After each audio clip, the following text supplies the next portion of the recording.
ओम नमः शिवाय। श्री शिवाय नमस्तुभ्यम। श्री आदिशक्ति पार्वती माताए नमः। श्री विघ्नेश्वराय नमः। श्री लक्ष्मी नारायणे नमः। श्री सरस्वती ब्रह्माए नमः। श्री सियारामे नमः। श्री रामदास हनुमाने नमः। श्री राधेश्यामे नमः। हे शिवजी, તમારી કૃપાથી હું આ શિવ પુરાણ વાંચી રહી છું અને મારી મમ્મી, બેન અને તમામ શ્રોતા આ શિવ પુરાણ સાંભળી રહ્યા છે। અમે બધા આ શિવ પુરાણનું જ્ઞાન પ્રાપ્ત કરી શકીએ એટલી શક્તિ પ્રદાન કરજો અને શિવ પુરાણનું તેજ સહી શકીએ એટલી ક્ષમતા પ્રદાન કરજો।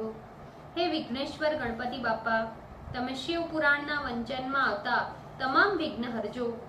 हे कृष्ण मनोहारिणी राधा जी, हे श्याम सुंदर, हे सिया राम जी, हे रामदास हनुमान जी, तमे शिव पुराण सांभळवा जरूर पधारजो अने मारा हृदयमां स्थान ग्रहण करजो। ओम नमः शिवाय। श्री शिवाय नमस्तुभ्यम। द्वितीय संहिता तृतीयो खंड त्रिचत्वारिशों अध्याय। शिव दर्शन निमित्त आई मैना को मोहित करने हेतु शिव का विकट रूप प्रदर्शन। Page number 619। मैना ने कहा, हे मुने नारद, मैं तो सर्वप्रथम गिरिजा के पति को देखना चाहती हूँ, जिसके लिए पार्वती ने इतनी घोर तपस्या की। भला उन शिव का स्वरूप कैसा होगा? ब्रह्मा जी बोले, शिव के महात्म्य को न जानने वाली मैना इस प्रकार अज्ञान हो, मोहित हो, शिव के रूप को देखने की इच्छा से तुम्हारे साथ चंद्रशाला में आ गई। हे तात, मैना ने मनोगत अहंकार को जानकर सदा शिव प्रभु अद्भुत लीला करने की इच्छा से मुझ ब्रह्मा तथा विष्णु से कहने लगे, हे तात, हमारी आज्ञा से आप दोनों देवताओं को साथ लेकर पृथक पृथक अपने गणों के आगे आगे गिरिराज के द्वार तक चले, मैं पीछे पीछे चलूंगा। ब्रह्मा जी बोले। शिव जी की बात को सुनकर विष्णु ने सभी देवताओं को बुलाकर उनकी आज्ञा सुनाई। तदंतर सभी देवता अब उसी प्रकार चलने लगे। हे मुने, उसी समय शिव दर्शन की इच्छा से मैंने भी तुम्हें साथ लेकर मटल महल की अटारी पर चढ़ गई। तब तुम उसे इस प्रकार दिखाने लगे जिससे उसका हृदय विदीर्ण हो। हे मुने, उस समय देवताओं की शोभा संपन्न सेना को देखकर मैना तो सामान्य रूप से हर्षित हो गई। सर्वप्रथम अत्यंत उत्तम वस्त्र धारण किए, नाना अलंकारों से भूषित अत्यंत मनोहर रूप धारण किए ऐश्वर्य संपन्न गंधर्व गण आए। वे विविध वाहनों पर चढ़े हुए अनेकों प्रकार के बाजे बजा रहे थे और विचित्र पताकाएं और अप्सराओं को हाथ में अपने साथ में लिए हुए थे। तब मैना गंधर्वपति वसु को देखकर परम प्रसन्न हुई और उसने नारद से पूछा, क्या यही शिव है? हे ऋषिगण, तब तुमने मैना से कहा, ये शिव जी के गण है, शिवा के पति शंकर नहीं है। तब मैना ने विचार किया, जो इनसे भी अधिक सुंदर है वो कैसा होगा? उसी समय मैना ने मणिग्रीव आदि यक्षों की सेना देखी, जो गंधर्वों की शोभा से दुगनी थी। वो यक्षाधिपति मणिग्रीव को अत्यंत शोभा संपन्न देखकर उन्हें शिवा के स्वामी रुद्र यही है ऐसा जानकर मन में प्रसन्न होने लगी। हे नारद, तब तुमने कहा, नहीं, ये शिव जी नहीं है, ये तो शिव के सेवक यक्ष है। उसी समय अग्निदेव भी अपनी सेना लेकर मैना के सामने आ गए। मणिग्रीव की शोभा की अपेक्षाएं अग्नि की दुगनी शोभा देखकर मैना ने पूछा, क्या यही गिरिजा के स्वामी रुद्र है? तब तुमने कहा, नहीं, ये रुद्र नहीं है। फिर अग्नि की शोभा से द्विगुणित शोभायुक्त यमराज पधारे। तब प्रसन्न होकर मैना ने वापस पूछा, क्या ये रुद्र है? तुमने कहा, नहीं, उसी समय निवृत्ति आए। वे पुण्य जन उनसे भी द्विगुणित शोभा धारण किए थे। उन्हें देखकर मैना बहुत प्रसन्न हुई और पूछने लगी, क्या ये रुद्र है? तब तूने कहा, इसी समय वरुण आए, जो निवृत्ति की अपेक्षा दुगने शोभा संपन्न थे। तब मैना ने पूछा, क्या ये गिरिजापति रुद्र है? तब फिर से तुमने कहा, नहीं। तब उनसे भी अधिक शोभा धारण किए वायुदेव वहां पहुंचे। उनको देखकर मैना ने कहा, क्या ये रुद्र है? तुमने कहा, नहीं देवी। इसी समय गुह्यपति कुबेर उनसे 10 गुनी शोभा संपन्न वहां आए। उनको देखकर मैना तो प्रसन्न हो गई और पूछने लगी, क्या ये रुद्र ही है?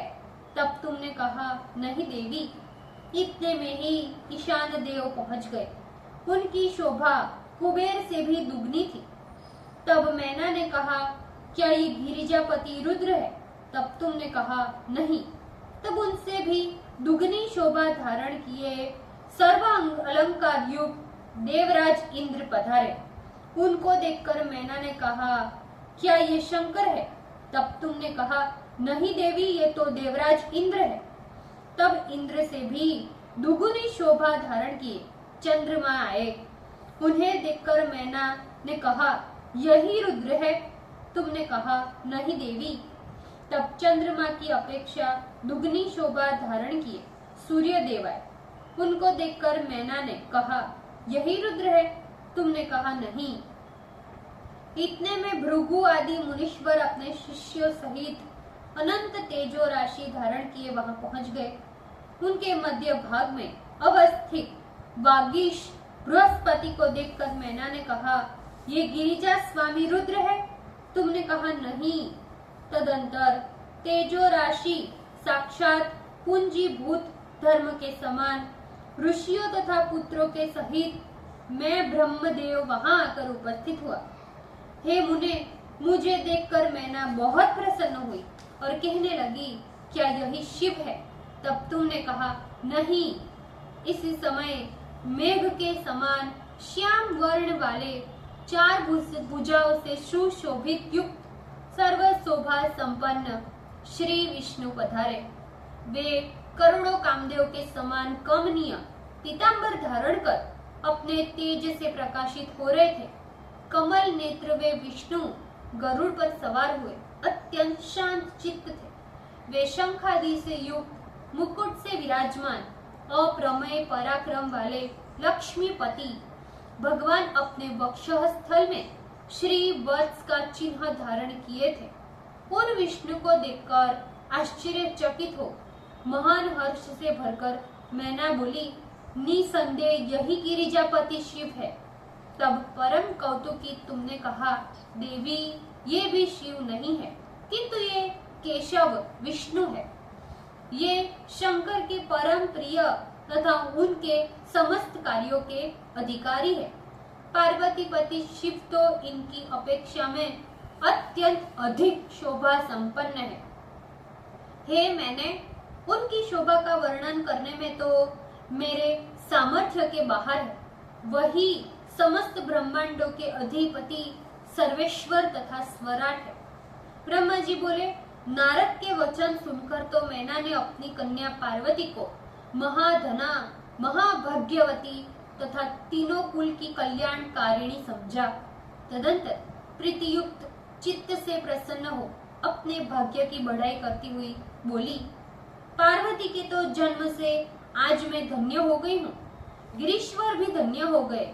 बहुत तो क्या कहे, मेरा सब कुछ धन्य हो गया। जिन जिन देवताओं एवं देवाधिपतियों को मैंने देखा, जब वही इतने मनोहर और कांतिमान है, तो इनके स्वामी कैसे होंगे? और वे तो इनसे भी अत्यधिक कांतिमान तथा सुंदर होंगे, और वही मेरी पुत्री के पति होंगे। मैं तो धन्य हूँ, मेरा अहोभाग्य है। मेरी पुत्री का भाग्य तो अवर्णनीय है। उसका वर्णन तो सैकड़ों वर्षों तक भी नहीं किया जा सकता, क्योंकि सर्वेश्वर प्रभु सदाशिव उसी को पति रूप से प्राप्त होंगे। ब्रह्मा जी बोले, मैना जब इस प्रकार प्रेम निर्भर चित्त से कह रही थी, उसी समय सब कुछ करने में सर्वथा समर्थ रुद्र अपने अद्भुत वेश धारण कर मैना के समीप आ गए। उन रुद्र के साथ अनेकों गण थे, जिन्हें देखते ही मैना का तो सारा गर्व नष्ट हो गया। उस समय प्रभु रुद्र ने माया से सर्वथा पृथक अपना निर्विकार रूप प्रकट किया था। हे मुने नारद, उस समय शिव को आया देख परम प्रेम से तुमने शिवा के पति शंकर को दिखाते हुए मैना से कहा, हे सुंदरी, ये देखो, यही साक्षात भगवान शंकर है, जिनके निमित्त वन में जाकर पार्वती ने इतना घोर तप किया था। ब्रह्मा जी बोले, नारद के वचन सुनकर मैना प्रसन्न हो अद्भुत गणों से युक्त रूप वाले शिव को देखने लगी। उसी समय नाना प्रकार के भूत प्रेत आदि गणों से युक्त महाअद्भुत रुद्र सेना भी वहां पहुंची।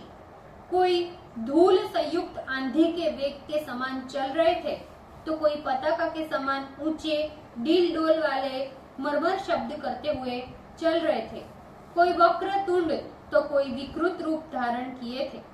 कोई विकराल थे, किसी की बड़ी बड़ी दाढ़ी मूछें थी, कोई लंगड़े थे, कोई अंधे भी थे, और कोई हाथ में दंड पास धारण किए हुए और कोई मुदगर धारण किए हुए थे। कोई विरुद्ध वाहन पर असवार थे, कोई श्रृंगी नाद कर रहे थे, कोई डमरू बजा रहे थे और कोई गोमुख नामक बाजा बजा रहे थे। कोई मुख रहित थे तो कोई विकट मुख वाले थे, और किन्हीं को बहुत मुख थे। किसी को हाथ नहीं थे तो किसी को अनेकों हाथ थे, और कोई विकट हाथ धारण किए थे। कोई नेत्रहीन तो कोई बहुत नेत्र वाले, कोई बिना सिर के तो कोई विकृत सिर वाले, कोई कर्णहीन, कोई बहुत कान वाले, आदि आदि प्रकार के वेश वाले गण थे। इसी प्रकार और भी विकृत वेश धारण किए अनेक प्रबल अन्य गण भी थे। हे तात, व्यसंख्यात नामक गण बड़े वीर तथा भयंकर थे। तदंतर हे नारद, तुमने मैना को संबोधित करते हुए कहा, हे वरानने, अब तुम इन शंकर के गणों को देख लो।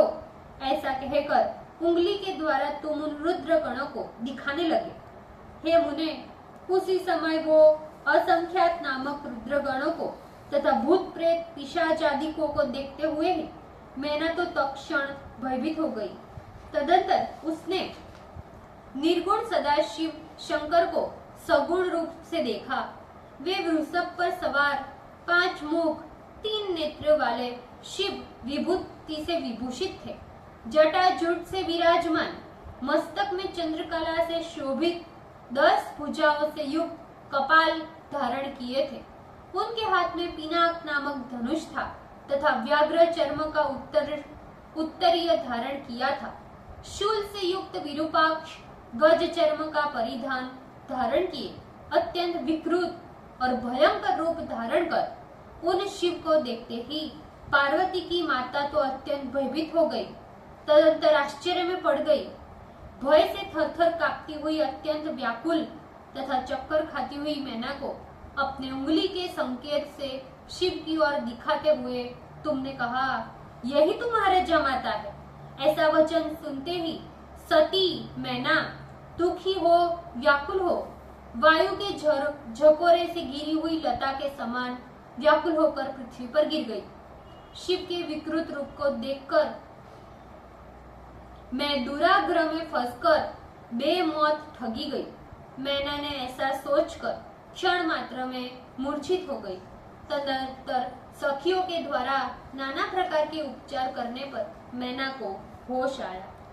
ओम नमः शिवाय। श्री शिवाय नमस्तुभ्यम। ભૂલચૂક માફ કરજો શિવજી, કૃપા રાખજો। આજના શિવપુરાણના વંચનનું પુણ્ય મને પ્રદાન કરજો શિવજી। ઓમ નમઃ શિવાય। શ્રી શિવાય નમસ્તુભ્યમ।